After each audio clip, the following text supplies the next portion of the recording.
사람이 만든 책보다 책이 만든 사람이 더 많습니다. 내비책방. 안녕하세요. 내비책방입니다. 오늘의 책은 정체성의 심리학입니다. 박선웅 고려대 심리학과 교수 지음. 출판사 21세기 북스.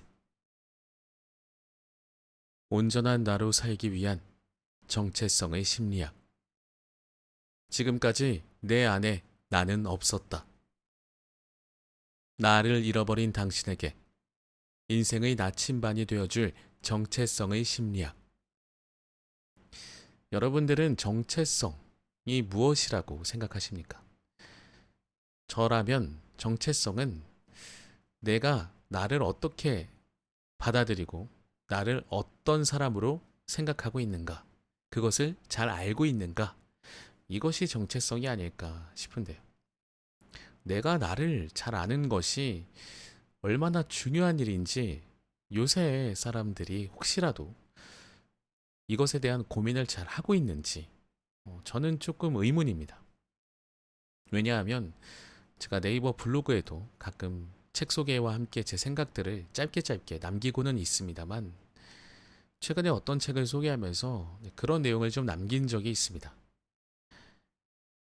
내가 나를 잘 모르고 있다. 왜냐하면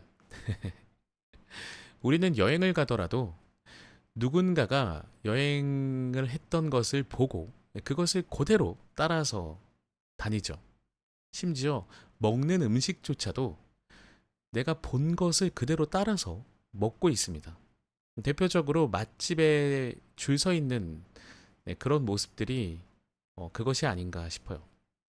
내가 나를 안다면 내가 하고 싶은 것을 따로 고민해서 찾아보고 내가 먹고 싶은 것을 또 찾아보고 그래야 하지 않나 싶어요.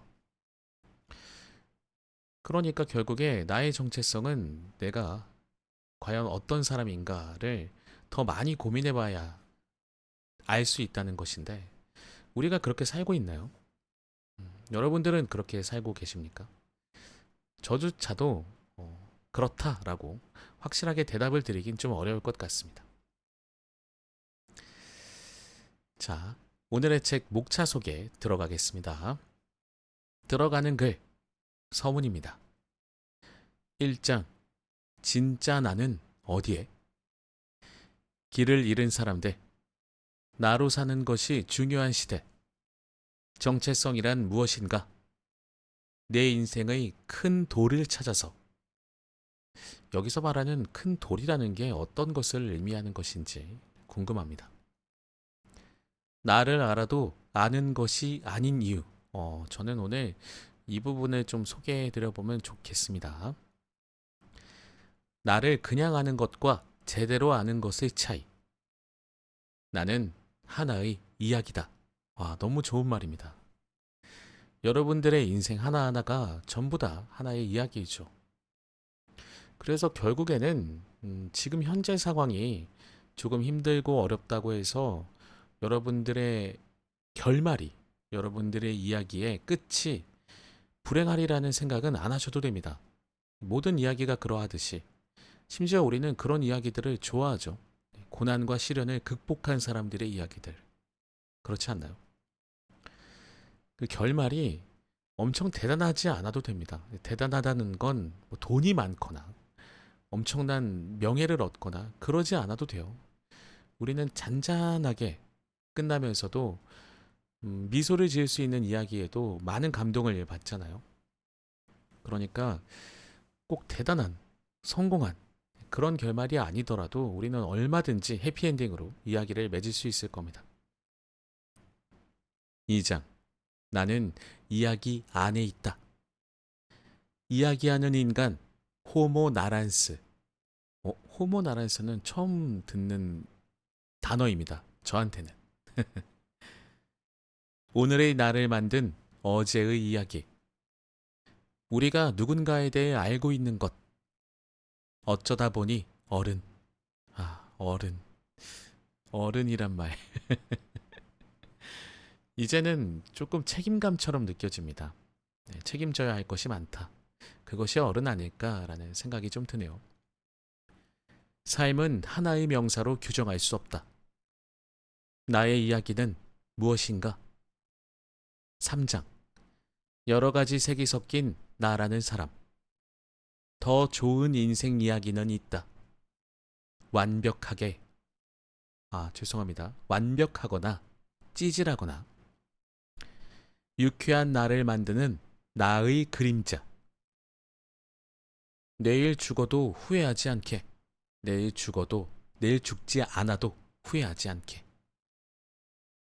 이 말도 너무 좋네요. 내일 죽어도 후회 없는 삶을 살자. 하지만 내일 죽지 않아도 후회하지 않는 삶을 살자. 너무 좋은 말인 것 같습니다. 제목만으로도 생각할 수 있는 것들이 너무나 많죠.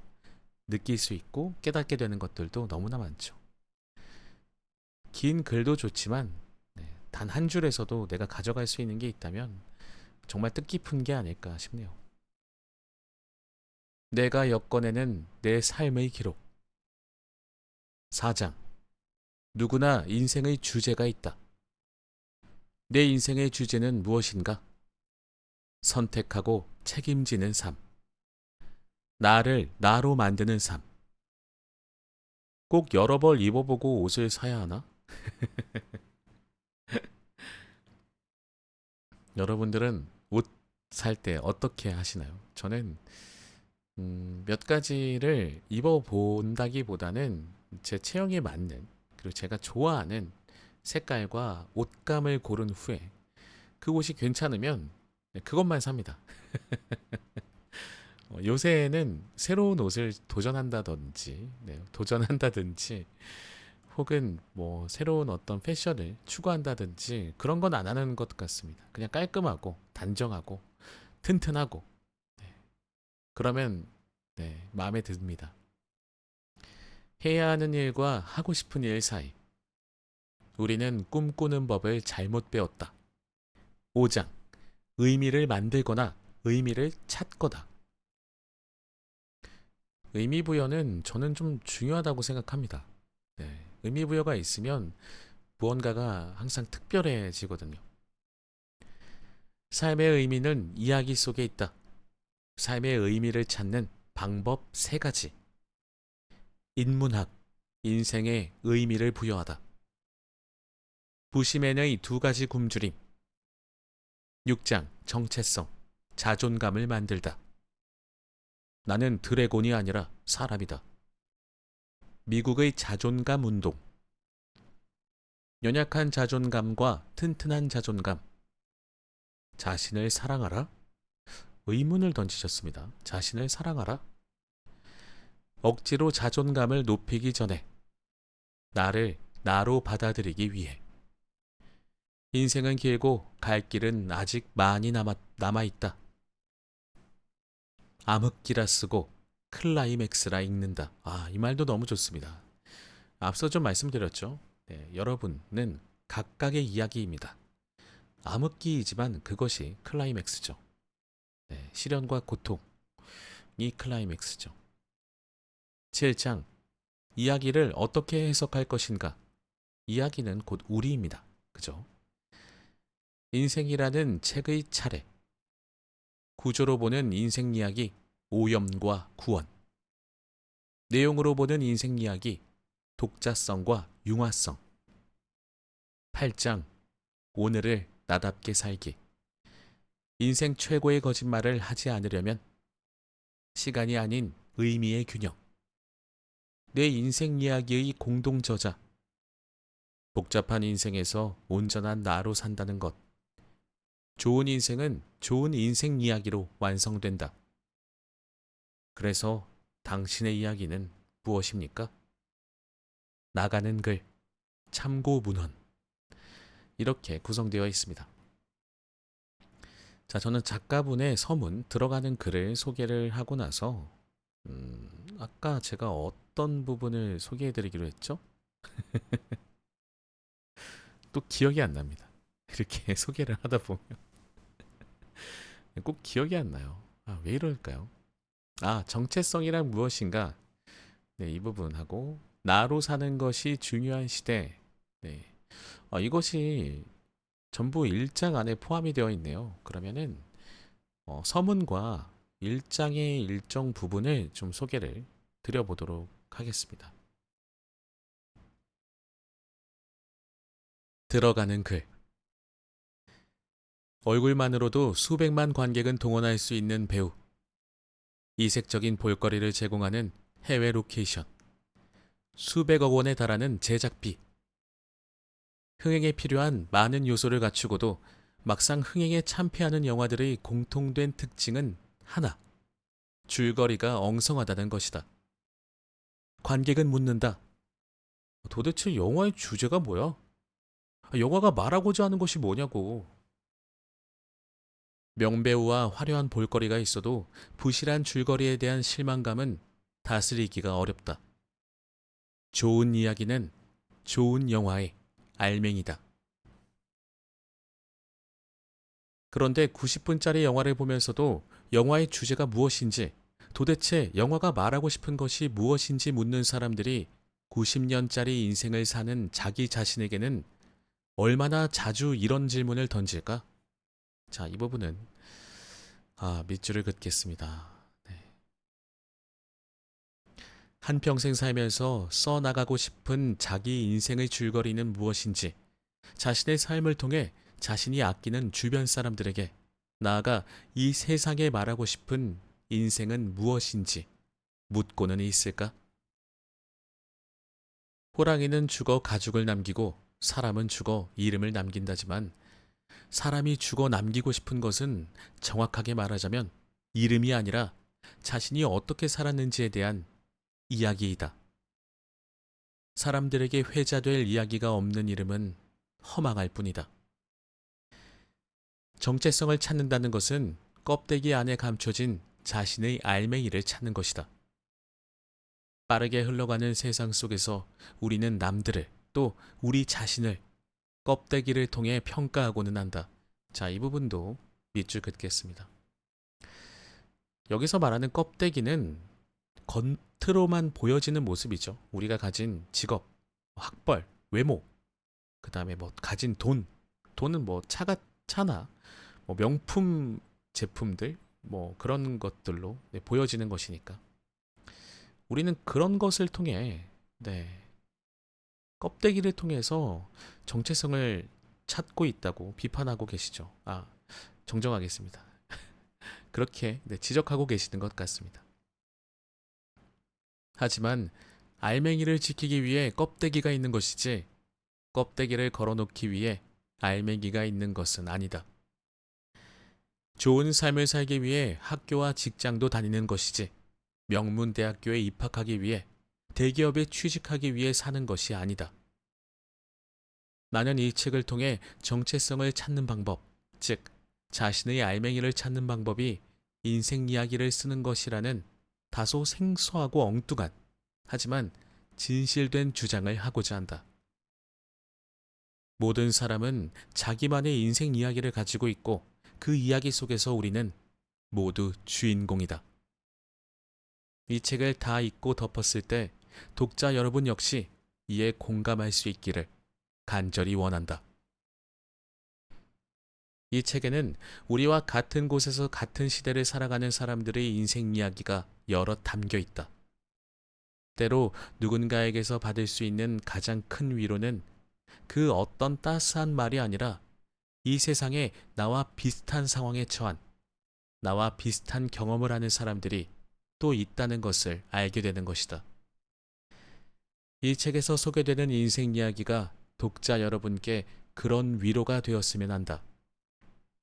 내 연구에 참여했던 사람들의 인생 이야기를 읽는 것은 연구자로서는 너무나도 흥미진진했지만, 다른 한편으로는 남의 인생을 몰래 엿보는 듯한 느낌이 들어 미안한 마음이 들기도 했다. 이 자리를 빌려 진솔한 인생 이야기를 제공해준 익명의 참여자들에게 고개 숙여 감사드린다.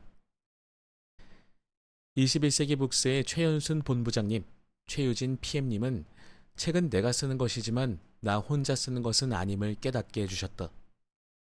이분들의 책에 대한 애정과 전문가로서의 노련함 덕분에 책이 나올 수 있었기에 깊은 감사를 드린다. 내 인생의 전반부에 좋은 인생 이야기를 만들어준 부모님과 두 누나, 또 내 인생의 후반부를 아름답게 채워주고 있는 사랑하는 아내와 딸에게도 감사의 마음을 전한다. 네, 저자분이 이 서문에서 정확하게 정체성의 심리학이라는 이 제목에 걸맞는 내용들이 어떤 것들인지를 미리 다 소개를 해주고 계신 것 같습니다. 자, 이제 1장의 몇 가지의 부분을 소개를 드려보도록 할게요. 1장, 진짜 나는 어디에? 살면서 누릴 수 있는 최고의 특권은 진정한 자신이 되는 것이다.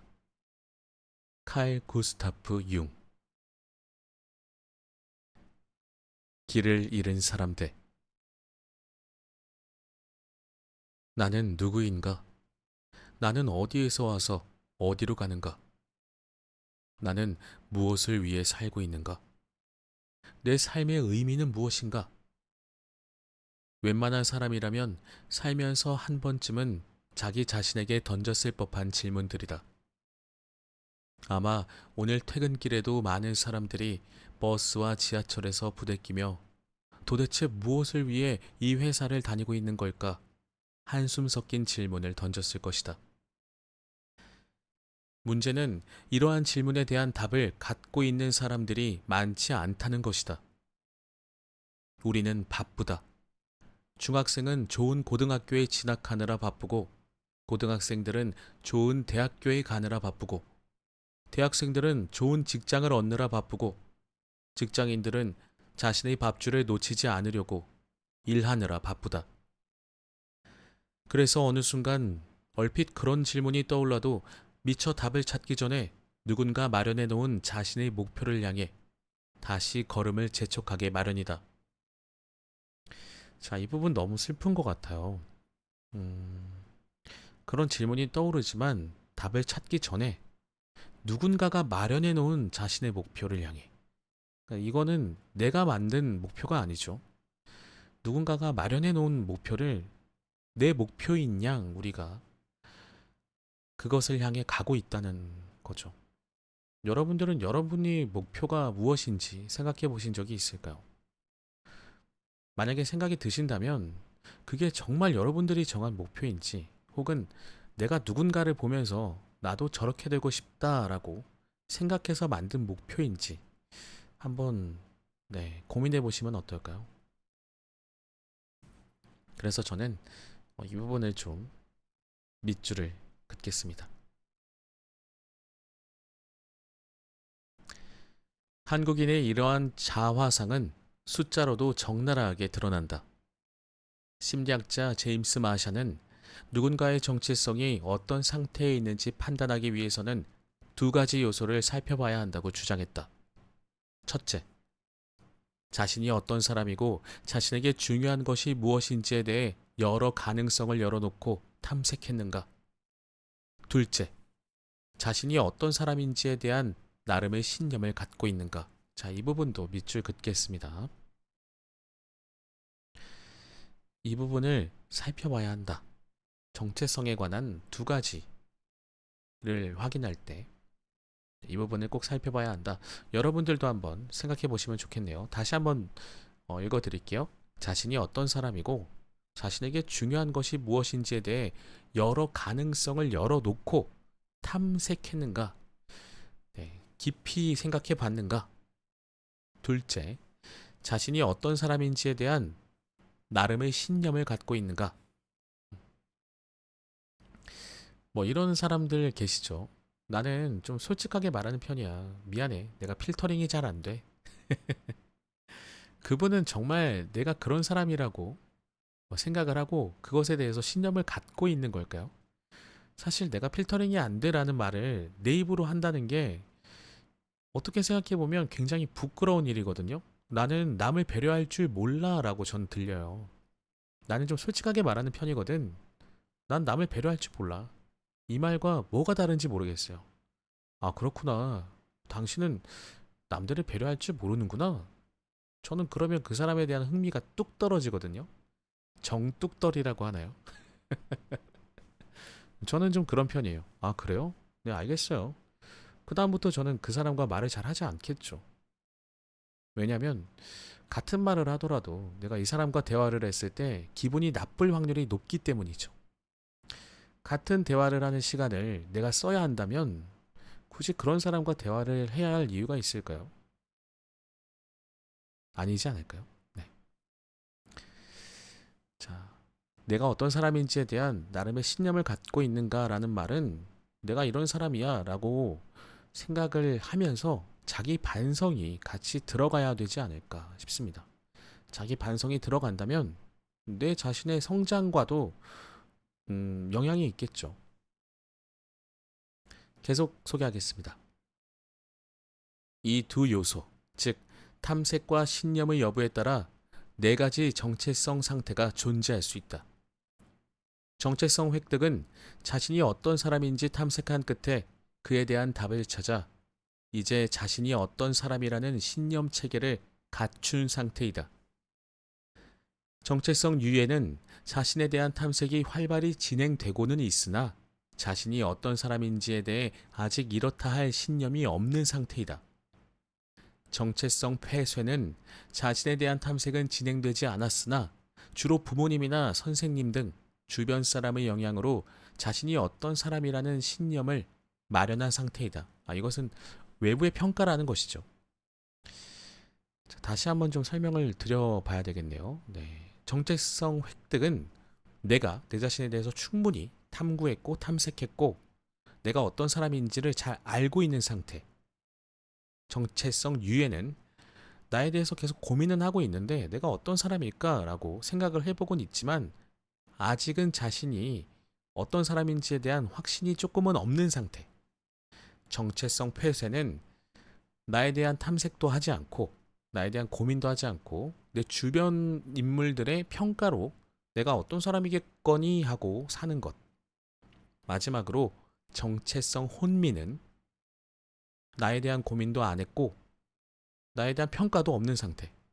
내 스스로의 신념도 없는 상태입니다. 자, 그 밑에 도표가 하나 나오는데요. 이건 너무 충격적이네요. 자, 이 표를 보면 자료 출처가 쭉 나와 있고요.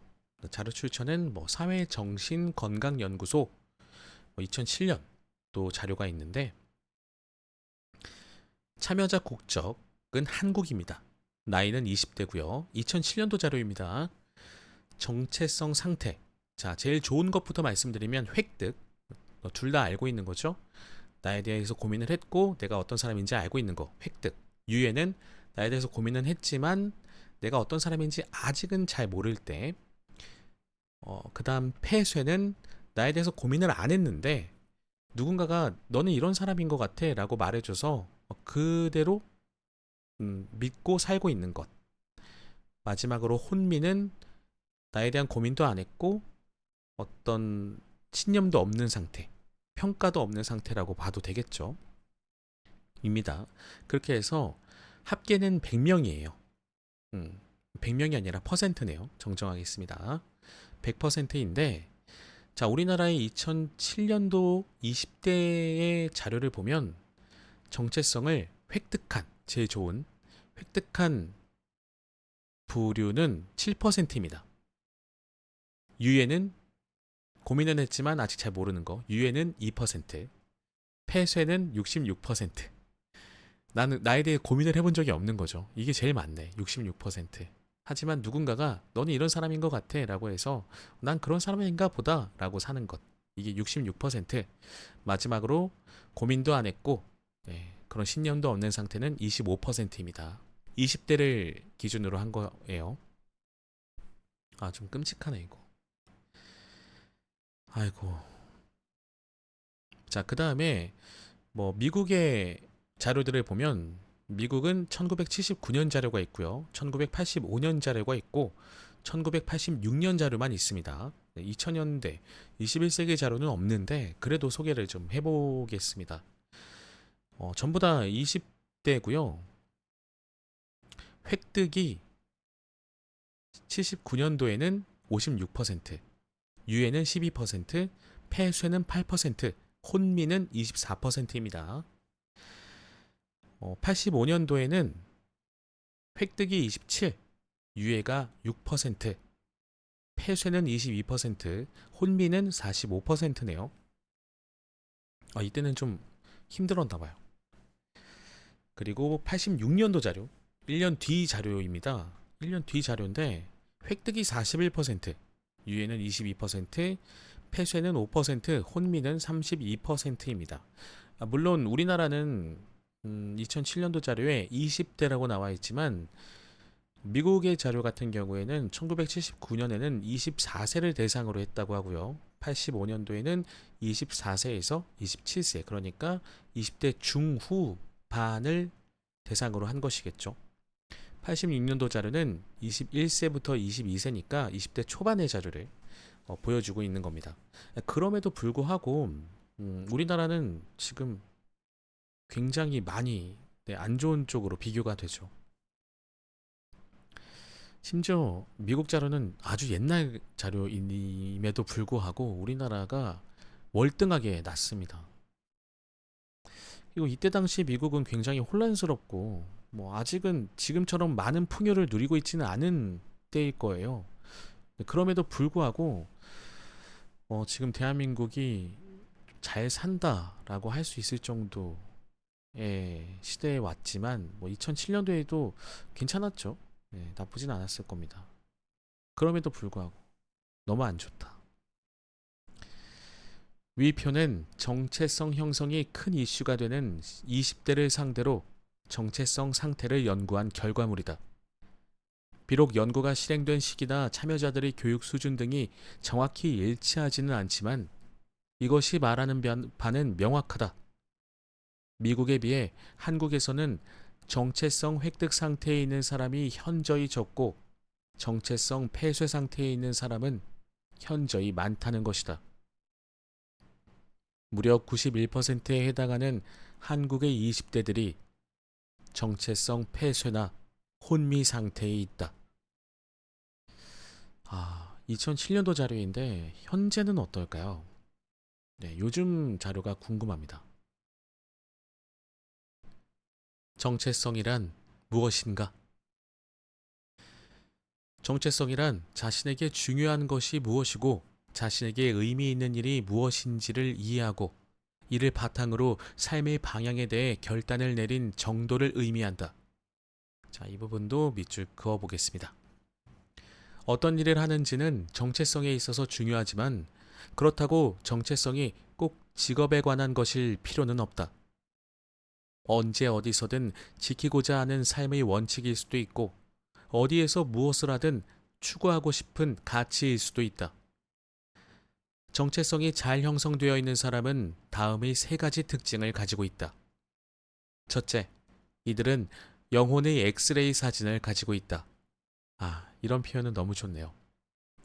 자신에게 무엇이 정말 중요하고 자신이 행복한 순간은 언제이고 자신의 삶의 가치와 의미를 부여하는 것은 무엇인지 알고 있다는 것이다.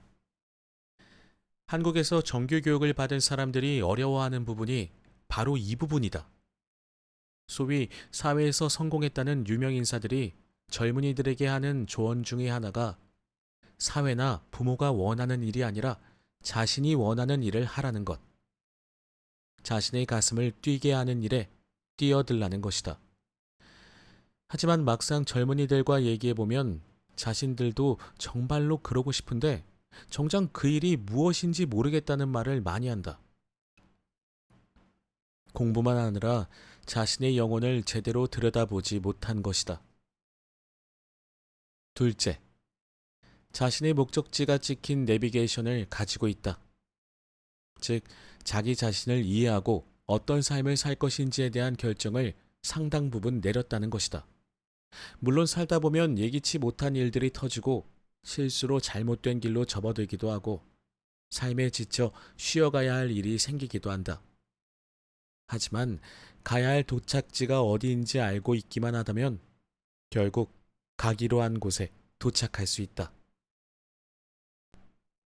셋째, 삶에 대한 지침, 가치 판단의 기준을 가지고 있다. 이들은 자신의 특성뿐만 아니라 삶에서 이루고자 하는 것에 대해 잘 알고 있기 때문에 어떤 상황에서 어떤 결정을 내려야 할지 올바로 판단할 수 있다. 많은 사람들이 원하는 것이 꼭 자신이 원하는 것일 필요는 없고, 다른 사람들이 어리석다고 생각하는 결정이 꼭 나쁜 결정인 것은 아니다. 자신을 알고 가야 할 곳을 알면 어떤 일에 집중하고 어떤 일은 거절하고 어떤 일은 미뤄둘지에 대한 판단을 내릴 수 있다. 이러한 특징들을 종합해보면 정체성이 있다는 것은 곧 내 삶의 주인은 바로 나임을 천명하는 것이다. 그런데 생각해보면 자기 삶의 주인은 어차피 자신일 수밖에 없다. 누구 때문에, 무엇 때문에 어떤 선택을 했는지와 상관없이 선택을 통해 느끼는 기쁨과 행복, 좌절과 슬픔 모두 결국 각자가 감당할 몫이기 때문이다. 자신에 대한 이해를 바탕으로 어떻게 살아야 할지에 대해 결정하고 이로 인한 결과를 받아들이게 되면 그만큼 더 자신에 대한 이해는 깊어지고 다음번에는 더 좋은 선택을 할 수 있게 된다. 정체성이란 이러한 과정을 자신의 삶에 심어 놓음으로써 자유로운 선택을 하고 그 책임 또한 받아들이는 진정한 삶의 주인으로 살게 해주는 것이다. 자, 이 부분 마지막에도 밑줄을 그을게요. 자, 이제 여러분들이 내가 정말 정체성이 있는 것일까? 내 정체성을 알기 위해서 나는 어떤 질문들을 해봤을까? 라는 것을 한번 함께 해보시면 좋을 것 같습니다. 여기에 몇 가지 질문을 하는 방법이 좀 나오는데 이 부분을 소개하고 싶었습니다. 나를 알아도 아는 것이 아닌 이유. 나를 정말 알고 있는 걸까요? 우리는 우리 자신을 정말 잘 알고 있는 걸까요? 앞서 우리나라 사람들은 자신이 누구인지 잘 모른다고 했지만 실은 사람들은 누구나 자신에 대해 꽤 많은 것을 알고 있다. 자신의 성별과 나이, 누구의 자식이고 어느 학교에 다녔는지, 현재 어디에 소속된 사람인지 등 많은 것을 알고 있다. 문제는 이런 것들을 알아도 자신이 진짜 누구인지 아는 느낌이 들지 않는다는 것이다. 마찬가지로 자신이 무엇을 좋아하는지에 대해서도 나름 잘 알고 있다. 사람들은 다른 사람으로부터 미움받기보다는 존중받는 것을 더 좋아하고 일거수일투족을 남에게서 명령받기보다는 충분한 자율성을 누리는 것을 더 좋아하고 자신이 마음먹은 일을 이루지 못하는 것보다는 이루는 것을 더 좋아한다. 허나 문제는 이런 것들을 알아도 자신이 진짜 무엇을 좋아하는지 아는 느낌이 들지 않는다는 것이다. 이렇게 자신에 대해서 어느 정도 알지만 진짜 자신이 누구인지 모르는 느낌 간의 차이가 바로 자기 개념과 정체성의 차이이다. 나는 누구인가? 라는 질문에 대한 모든 답은 자기 개념에 해당하지만 정체성은 그중 특별한 형태의 답변이다. 심리학 연구에서 종종 사용되는 테스트 중에 20문장 테스트가 있는데 이는 나는 누구인가? 라는 질문에 대해 나로 시작하는 문장을 20개 만드는 것이다. 예를 들어 고등학생 이윤서는 이런 답변을 내놓을 수 있다. 자, 이것은 예시입니다. 그리고 여러분들도 직접 한번 써보시면 좋겠습니다. 20개의 문장을 만드시면서 나는 누구인가? 라는 질문에 대해서 나로 시작하는 문장을 20개 만들어 보시는 겁니다.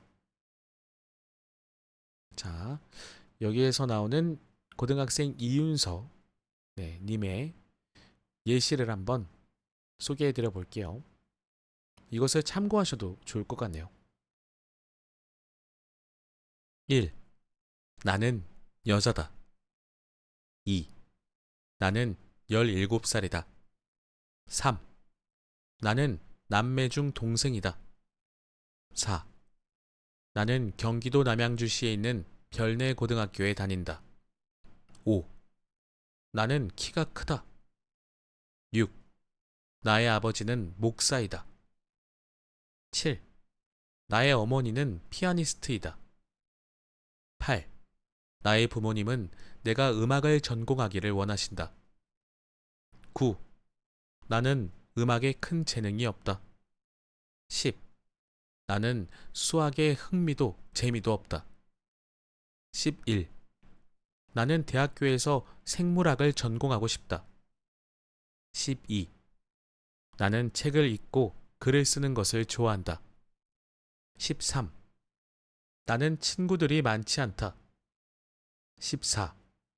나는 무신론자이다. 15. 나는 오빠보다는 언니가 있었으면 좋겠다. 16. 나는 방탄소년단의 팬이다. 17. 나는 환경보호에 관심이 많다. 18. 나는 솔직히 여행이 즐겁기보다는 번거롭다. 19. 나는 사람들이 많으면 무슨 말을 해야 할지 잘 모르겠다. 20. 나는 내 삶의 의미가 무엇인지 궁금하다. 자, 여러분들, 이 예시를 참고해 보시면 좋겠네요. 좀 흥미로웠습니다. 이 이윤서 양이 실존 인물인지는 모르겠습니다만, 좀 흥미롭네요. 대표적으로 일단 아버님이 목사님이신데 본인은 무신론자이고, 부모님은 음악 전공하기를 원하시지만 난 음악에 재능도 없고 대학교에 간다면 생물학을 전공하고 싶어 하고요. 재밌습니다. 이런 것들 솔직하게 뭔가 말하는 것들이 좋은 것 같아요. 내가 어떤 사람인지 아는 것에 대해서. 자, 본문 마저 소개할게요. 당연히 이 20개의 답변은 이윤서가 가지고 있는 모든 특징을 포함하진 않는다. 아마도 이 답변들은 이윤서가 자신이 어떤 사람인지를 판단할 때 비교적 중요하다고 생각되는 특징들의 집합일 것이다. 이러한 답변들, 즉 자기 자신에 대해 가지고 있는 신념이나 추론을 심리학에서는 자기 개념이라고 부른다. 하지만 자기 개념이 곧 정체성이 아니고 크게 세 가지 측면에서 정체성과 다른 점이 있다. 자, 여기까지 제가 오늘 소개할 거거든요. 자, 이것은 정체성을 파악한다기보다는 자기 개념 단계라고 합니다. 자기 개념 단계. 자기 개념 단계를 넘어서서 정체성을 파악하는 것은 다음 단계로 진행이 돼야 될 것 같아요. 자, 그 부분은 여러분들이 직접 오늘의 책 정체성의 심리학을 보시면서 찾아 나가셨으면 좋겠습니다. 오늘의 책을 소개한 것이 너무 행복합니다. 저는 모처럼 만에 여러분들께 정말 많은 도움이 될 수 있는 책을 소개한 것 같아서 좀 뿌듯하고 즐겁습니다. 저 또한 많은 생각을 하게 되었기 때문이죠. 자, 지금까지 들어주신 모든 분들 너무나 감사드리고 매우 감사드리고 항상 건강하시길 바랍니다. 오늘의 책 정체성의 심리학이었습니다. 강력 추천합니다. 꼭 읽어보시길 바라겠고요. 저는 다음 시간에도 재미있고 유익한 책으로 인사드리도록 하겠습니다. 다시 한번 감사드립니다. 다음에 만나 뵙도록 하죠.